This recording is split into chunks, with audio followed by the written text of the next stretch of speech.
everyone, it's Justin and Matt.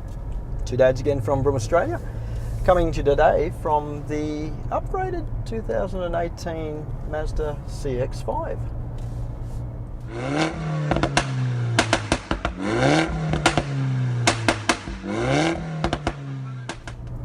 Now mate, CX-5, now this is Australia's #1 selling little SUV, isn't it? It is. How many have they sold? 140,000 since 2012. So a lot of Australian families just love this car, and you know, I've had it for the week, and you can tell why. Oh yeah. Yeah. This thing feels like it's punching so much above its weight. It's not funny, isn't it? Like the quality of the materials, everything like that. It's just, it's a nice place to be. It's lovely. It really is luxurious. Now mate, the one we're in today, this is the Mazda CX-5 Touring, which is a sort of a new variant Mazda introduced. Now this is sort of a mid-range model. It's there's a Mazda CX-5 Max, which is the base car, a Max Sport, which is probably the most popular one. This is the new Touring. Above that you get a GT, and then above that is the Akira. Now the Mazda CX-5 range, I guess, starts off at about 28,690 for the basic manual Max, and it goes all the way up to a 49,190 list price for the diesel Akira. This particular one we're in today, the diesel Touring, is 41,950 for about $3,300 less or whatever. You can get a petrol version of this one, which is 38,590. Now, as I mentioned, this car has the 2.2 turbo diesel engine, which has had a bit of a power upgrade too. Yeah. It's come up from 129 kilowatts to 140 kilowatts, and from 420 newton meters to 450 newton meters. Now, the Tourings also come with all-wheel drive as standard, 6-speed automatic as standard as well. Yeah. So, yeah, that's where we're at with this one. Mate, you've had a drive of this thing. What do you think? It's really nice. I can understand why those numbers in regards to the volume of sales are where they are. The interior on this, said, it's really high spec. Even I thought it was Napa leather for a minute, which is obviously in very high-end cars, but the Mazda version of that. Yeah, it's called Mazda Tex, I think, or something, and it's got a bit of suede inserts and that, but it presents and feels like really upmarket, actually, doesn't it? Mate, it really does. Even the dash materials, really nice touch to them. They look great. The stitching, the steering wheel, that is just spot on. It's really nice steering wheel. Ergonomics on that is really nice. And the leather feels, it just feels fantastic. I think you're right. Laid out. For 40 odd K, this thing feels much more expensive, doesn't it? Yeah, it really does. Everything's just easy to read. The instrument panel, really great. The visibility is good. You sit pretty high in one of these, don't you? You do, yep. And it really is a nice, comfortable view outside. Looking forward, got the head-up display there as well. That's new on the Touring as well. This new head-up display, which also gives you traffic sign recognition now too, which is good. It's really nice. I saw that. I noticed that the other street we were driving on, and I noticed as well, which you highlighted to me, because I was just subconsciously wearing my polarized sunglasses, you can still see the head-up display with polarized sunnies on, which is quite unique. That's really good. That's good, I reckon. Because a lot of people wear those sunnies, and you know, you can still see the head-up display. Exactly. Yeah, nice design features.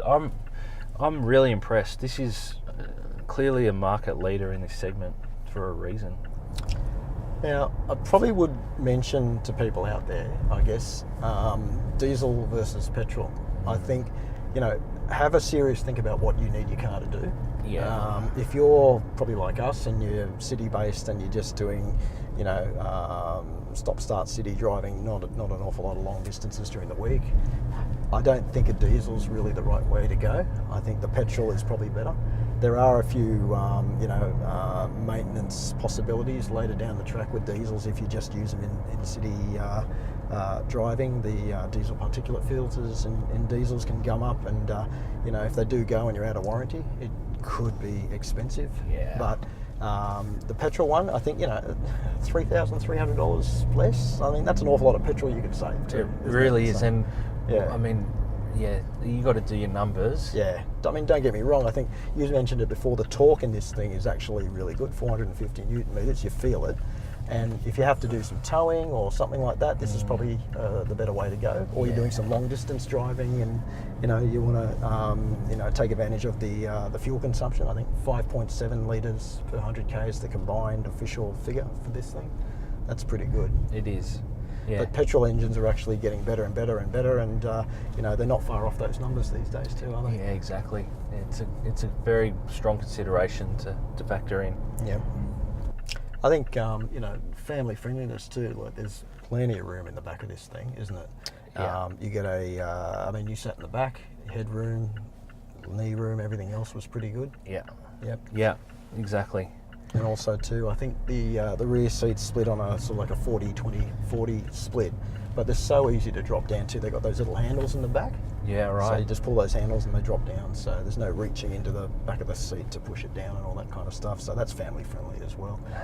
But I mean, even in the back here, it's got vents for the kids, which is a big what I look for, which is good on long trips. And also in the centre armrest at the back, USB port as well, and cup holders. So great for those devices. They've thought about this car, which is good. Yeah, they really have, and they've executed it very well. Yep.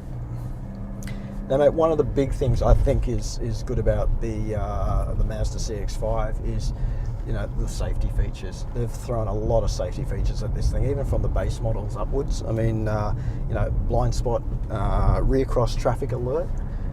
You've got a reversing camera, smart city braking support, which is Mazda's version of city braking, but it's also front and rear. So if you back up or something like that and it thinks that you're going to hit something, it'll brake for you. That's pretty good. That really is, especially for the purpose of this SUV. It's spot on feature. Yeah, very good. Just good. Now the Touring comes with a few really good features, I guess, that lift it up a little bit more. You get the keyless entry. Keep the key in the pocket, walk up to the door, hit the button. It doesn't have a powered tailgate, but look, I'll forgive it that. It's okay for the money. It's pretty good. Yeah. You get heated power mirrors there. You get front parking sensors in addition to the standard rears on the car. There's a lot of good things. Sat nav, the system here is it's okay, I've got to say. Like I probably have used a few other systems that are a bit better than this. But it's not too bad. But it also has DAB as standard. It's got traffic. So that's all right. Now, mate, Mazda's just introduced, as of August the 1st, 5-year unlimited K warranty on this too.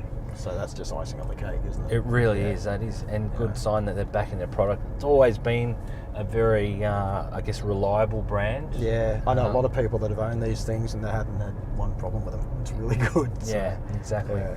So, but it is good to see them backing their product even further. Yeah. X Factor question. I know Mazda hasn't really touched the outside of this car with this 2018 refresh. They've concentrated on the substance of the car. But what do you think? Is it something that you would check your reflection out as you drive past and things like that? Yeah. I like it in regards to the styling. It's still current. It's still modern. It's got that slight futuristic edge to the front grille, and I actually think it is still relevant for today's design. So it's still, I can see the life cycle of this still being at the forefront of this segment. Yeah, it's got that family Mazda look about it, most definitely, and it is up to date, I think. I mean, the car, you compare it to like an original 2012 model CX-5, it has come a long way from one of those, isn't it? It has. Yeah, it still looks very smart. Yeah. And it does, it's got that credibility to it as well. Well, anyway, just want to put out a big thank you to our friends at Mazda Australia for the loan of the CX-5 this week. It's been nice to get into this car. The improvements do shine through in one of these, which is good. Yeah. And just want to put a big thank you out to everybody for watching. We'll see you next time. Bye for now.